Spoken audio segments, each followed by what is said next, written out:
The History of the Civil War by Lincoln Connor. Abraham Lincoln was the most important leader during the Civil War.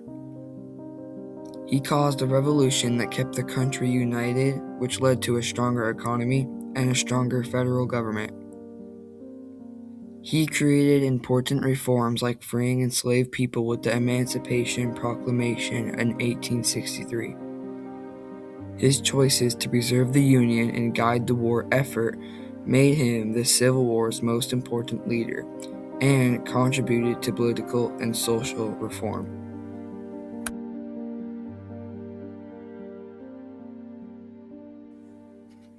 The North and South developed opposing economies and views on slavery that led to the Civil War. The industrial North used wage workers and opposed slavery as morally wrong, while the agriculture South depended on enslaved labor for plantations and viewed slavery as essential. As America expanded westward, both regions disagreed about allowing slavery in new states. When Abraham Lincoln became president in 1860, Southern states feared the federal government would abolish slavery entirely. And these conflicts over slavery, economics, and states' rights ultimately caused the Civil War to begin in 1861.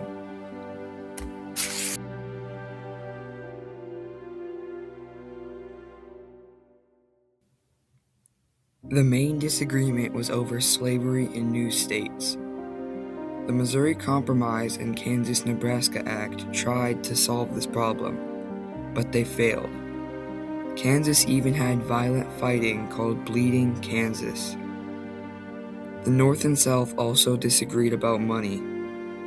The North wanted taxes on goods from other countries for their factories, but the South didn't want these taxes because they made things more expensive.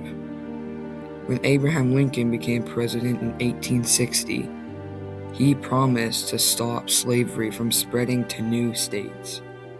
This scared the southern states, so South Carolina and 10 other states left the Union. This split the country apart and started the Civil War. President Lincoln's Civil War decisions affected different regions differently.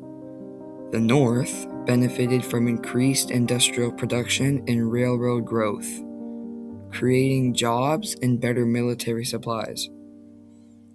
The South suffered greatly when Lincoln's Emancipation Proclamation ended slavery, destroying the plantation economy and causing people to have less food.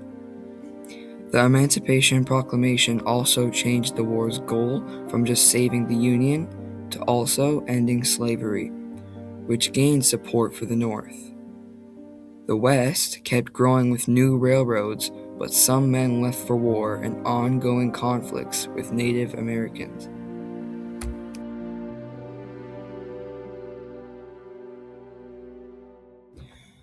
President Abraham Lincoln was assassinated on April 14, 1865, at Ford's Theater in Washington, D.C., while watching a play called Our American Cousin.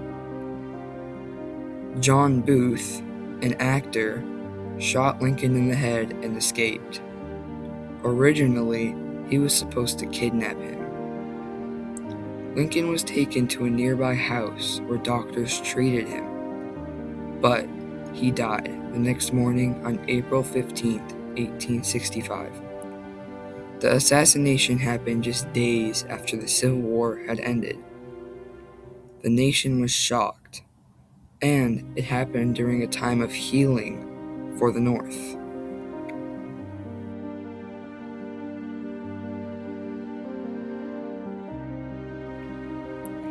Abraham Lincoln changed America by expanding federal power to preserve the Union and abolishing slavery through the 13th Amendment. These changes made the U.S. economy stronger through industrial growth and railroad expansion, but they had different regional effects. The South plantation-based economy collapsed and needed to be rebuilt. while the West grew fast as railroads expanded. Though Native Americans lost their lands, Lincoln's legacy includes preserving the Union and creating the foundations of America. Abraham Lincoln's leadership during the Civil War proved he was loyal to the United States. His determination to preserve the Union and his decisions in the war not only kept the nation together, but also strengthened both the federal government and the economy. The Emancipation Proclamation of 1863 was a huge help to ending slavery. Lincoln's role in guiding the country through the Civil War made him the Civil War's most significant leader. His actions created long-lasting political and social changes that shaped modern America.